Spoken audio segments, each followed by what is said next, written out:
Hello प्यारे बच्चों, आप सभी के लिए आज हम सामाजिक विज्ञान का VVI क्वेश्चन लाए हैं जो हमेशा पूछा जाता है। ये पूछे गए प्रश्न है, आप लोग इस वीडियो को पूरा देखें और बनाने का भी प्रयास करें। पहला क्वेश्चन हम पढ़ते हैं, बोल्शेविक क्रांति कब हुआ था? बोल्शेविक क्रांति कब हुआ था? इसमें से ऑप्शन है ए फरवरी 1917, ऑप्शन बी है नवंबर 1917, ऑप्शन सी है अप्रैल 1917, ऑप्शन डी है जुलाई 1905। तो इसमें सही ऑप्शन होगा बी, ऑप्शन नंबर बी, नवंबर 1917। अगला क्वेश्चन की ओर चलते हैं, हिंद चीन पहुंचने वाले प्रथम व्यापारी कौन था? तो ऑप्शन ए है अंग्रेज, ऑप्शन बी है फ्रांसीसी, ऑप्शन सी है पुर्तगाली, ऑप्शन डी है डच। तो इनमें से सही आंसर कौन होगा बताने का कष्ट करें, बताने का प्रयास करें। इसमें सही आंसर होगा पुर्तगाली, ऑप्शन नंबर सी।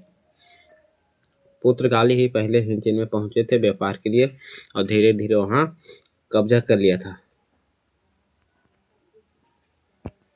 अगला क्वेश्चन की ओर चलते हैं, असहयोग आंदोलन का प्रस्ताव कांग्रेस के किस अधिवेशन में पारित हुआ था? बोल रहा असहयोग आंदोलन का प्रस्ताव कांग्रेस के किस अधिवेशन में पारित हुआ था? तो ऑप्शन ए है सितंबर 1920 कोलकाता, अक्टूबर 1920 अहमदाबाद, ऑप्शन सी है नवंबर 1920 फैजपुर, ऑप्शन डी है दिसंबर 1920 नागपुर। इनमें से सही आंसर बताने का प्रयास करें। इसमें से सही होगा सितंबर 1920 ईस्वी कलकत्ता में हुआ था, ऑप्शन नंबर ए, सितंबर 1920 कोलकाता ईस्वी। अगला क्वेश्चन की ओर चलते हैं, 4 नंबर क्वेश्चन, राष्ट्रीय स्वयं सेवक संघ की स्थापना कब और किसने किया था? तो ऑप्शन ए है 1923 ईस्वी गुरु गोलोकर, और ऑप्शन बी है 1925 के बी हेडगेवार, ऑप्शन सी है 1926 चित्तरंजन दास, और ऑप्शन डी है 1920 लालचंद। तो इनमें से सही आंसर होगा option number B, K B Hedgewar. Option number B हो जाएगा इसका सही आंसर।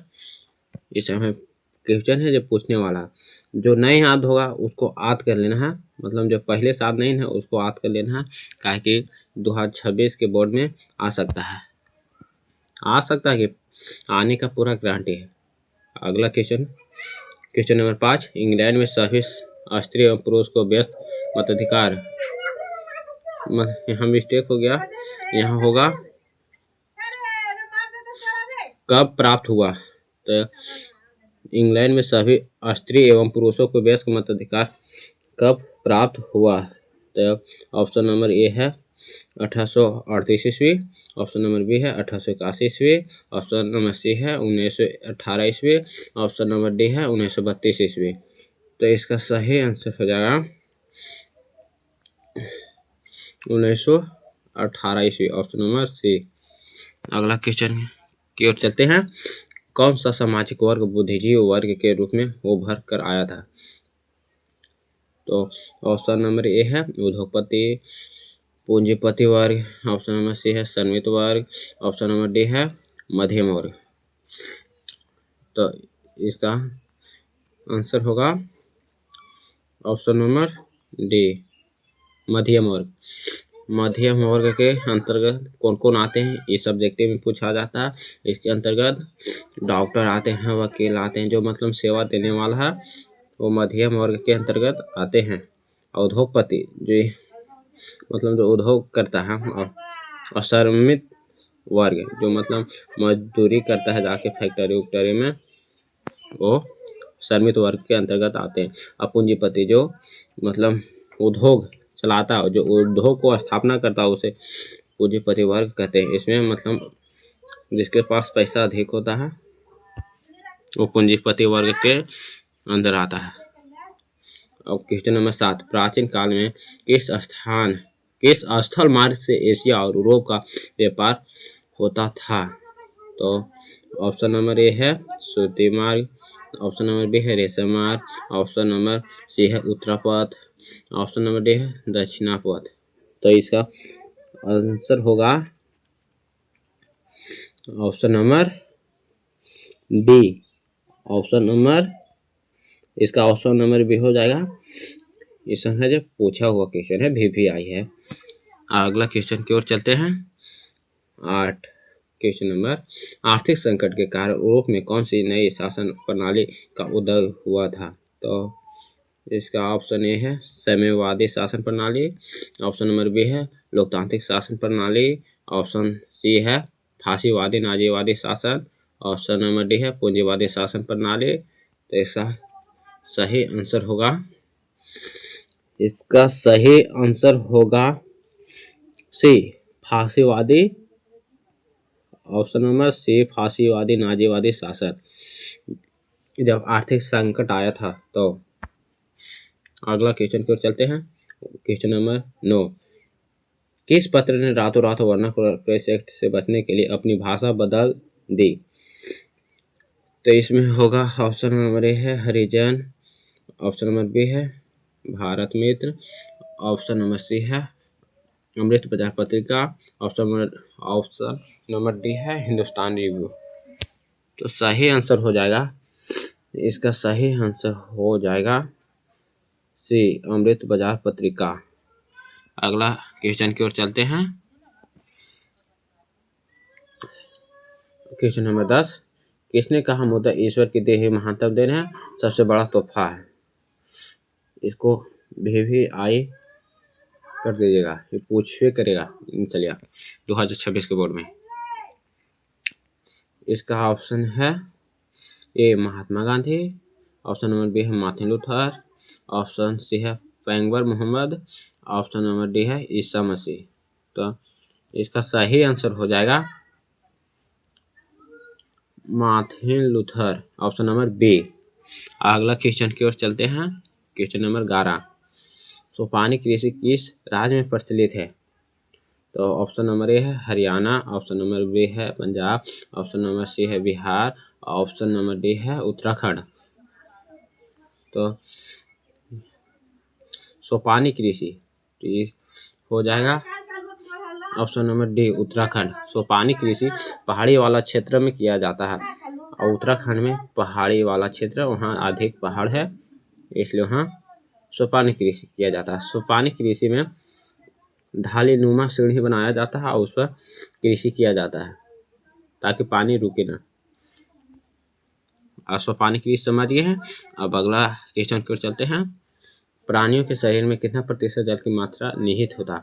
मतलब प्राणियों के शरीर में कितना प्रतिशत जल की मात्रा होता है, मतलब प्राणियों के शरीर में कितना प्रतिशत जल की मात्रा उपस्थित रहता है? तो ऑप्शन नंबर ए है 55%, ऑप्शन नंबर बी है 60%, ऑप्शन नंबर सी है 65%, ऑप्शन नंबर डी है 70%। तो इसका सही आंसर हो जाएगा ऑप्शन नंबर सी 65%। अब अगला क्वेश्चन की ओर चलते हैं। वन संरक्षण एवं प्रबंधन के दृष्टि से वनों को कितने वर्गों में वर्गीकृत किया गया है? तो ऑप्शन नंबर ए में है 4 वर्ग, ऑप्शन नंबर 3 है 3 वर्ग, ऑप्शन नंबर सी है 5 वर्ग, ऑप्शन नंबर डी है इनमें से कोई नहीं। प्रयास करिएगा कि सब क्वेश्चन बन जाए। ऑप्शन नंबर में है ए में 4 वर्गों में, तो इसे हम 3 वर्गों में बांटा गया था वन संरक्षण के दृष्टि से, मतलब वन को बचाने की दृष्टि से इसे 3 वर्गों में रखा गया था। अगला क्वेश्चन की ओर चलते हैं। 1 टन इस्पात बनाने में कितने मैग्नीज का प्रयोग किया जाता है? तो ऑप्शन नंबर ए है 5 किलोग्राम, ऑप्शन नंबर बी है 10 किलोग्राम, ऑप्शन नंबर सी है 15 किलोग्राम, ऑप्शन नंबर डी है 20 किलोग्राम। तो इसका सही आंसर हो जाएगा, इसका सही आंसर हो जाएगा 10 मतलब ऑप्शन नंबर बी 10 किलोग्राम। अगला क्वेश्चन की ओर चलते हैं। क्वेश्चन नंबर 15, कोयला का सर्वोत्तम प्रकार कौन सा है?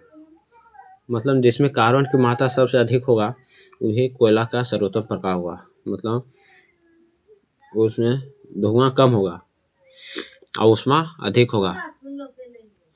तो ऑप्शन नंबर ए में है एंथ्रासाइट, ऑप्शन नंबर बी है पिट कोयला, ऑप्शन नंबर सी है लिग्नाइट, ऑप्शन नंबर डी है बिटुमिनस। तो इसका ऑप्शन ए सही हो जाएगा, मतलब सर्वोत्तम सबसे अच्छा। ऑप्शन नंबर ए एंथ्रासाइट, इसमें कार्बन का मात्रा 90% होता है और धुआं कम देता है और ऊष्मा अधिक देता है। अगला क्वेश्चन की ओर चलते हैं। 16वां क्वेश्चन, इनमें कौन सा उपभोक्ता उद्योग है? उद्योग मतलब उपभोक्ता उद्योग जो सामान उमान बनाता है, राशन सामान उमान, उसी को हम कहते हैं उपभोक्ता उद्योग। तो ऑप्शन नंबर ए है पेट्रो रसायन। लो इस्पात, ऑप्शन नंबर सी है चीनी उद्योग, ऑप्शन नंबर डी है चित्ररंजन लोगोमोटिव। तो इसका सही आंसर हो जाएगा चीनी उद्योग, ऑप्शन नंबर सी। उपभोक्ता उद्योग के अंतर्गत चीनी उद्योग आता है, ऑप्शन नंबर सी। अगला क्वेश्चन की ओर चलते हैं। 17, थायराइड किस प्रकार का खनिज है? थायराइड किस प्रकार का खनिज है? ऑप्शन नंबर ए है धात्विक, ऑप्शन नंबर बी है अधात्विक, ऑप्शन नंबर सी है परमाणु, और ऑप्शन नंबर डी है ईंधन। तो ये तो नहीं होगा, ये भी नहीं होगा, परमाणु भी नहीं हो सकता धात्विक या अधात्विक। तो इसका सही आंसर हो जाएगा धात्विक, ऑप्शन नंबर ए। अगला क्वेश्चन की ओर चलते हैं। क्वेश्चन नंबर 19, 2011 की जनगणना के अनुसार बिहार में नागरिक आबादी कितना था? मतलब 2011 की जनगणना में जब हुआ था तो नागरिक आबादी कितना था, मतलब नगर में कितना व्यक्ति था, कितना प्रतिशत? तो ऑप्शन नंबर ए है 20.5%, ऑप्शन नंबर बी है 15.5%, ऑप्शन नंबर सी है 10%, 10.5%, ऑप्शन नंबर डी है 25.5%। तो इसका सही आंसर हो जाएगा सी 10.5%। अगला क्वेश्चन की ओर चलते हैं। निम्नलिखित व्यक्तियों में कौन सा लोकतंत्र में रंगभेद के विरोध नहीं थे? मतलब रंगभेद के विरोध में कौन व्यक्ति नहीं था? तो ऑप्शन नंबर में ए है King Martin Luther, Mahatma Gandhi, Subhash Chandra Bose, option number D Jade Goody. तो इसका सही आंसर हो जाएगा option number D Jade Goody. अगला क्वेश्चन की ओर चलते हैं। क्वेश्चन नंबर 20, ये लास्ट क्वेश्चन है। संघ सरकार का उदाहरण है, ऑप्शन नंबर ए है चीन, ऑप्शन नंबर बी है Great Britain, option number C है अमेरिका, ऑप्शन नंबर डी है इनमें से कोई नहीं। तो इसका सही आंसर हो जाएगा ऑप्शन नंबर सी हो जाएगा अमेरिका। तो आपको ये वीडियो कैसा लगा? अच्छा लगा हुआ तो लाइक जरूर करें और सब्सक्राइब, और वीडियो को अधिक से अधिक शेयर करें। आज के लिए धन्यवाद।